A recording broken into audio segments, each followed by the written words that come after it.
অরণ্য আপু কেমন আছেন? আশা করি সবাই ভালোই আছেন। আমি আল্লাহর রহমতে ভালো আছি। আমি ভালো আছি। এমনি মিলন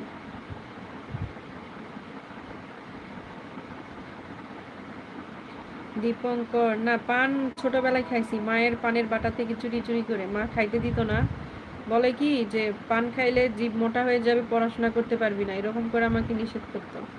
আমি চুরি চুরি করে খাইতাম, কিন্তু এখন আর ইচ্ছা হয় না।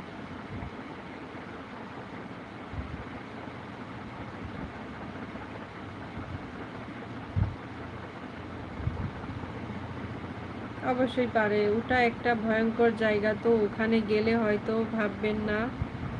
সত্যি আপনি আমার নাম্বার ওয়ান ক্রাশ।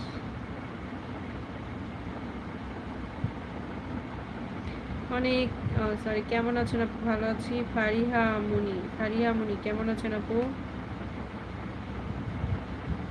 কিন্তু সত্যি পান চোর। হ্যাঁ সত্যি, পান চুরি করে খাইতাম এক সময়, এখন আর খাই না।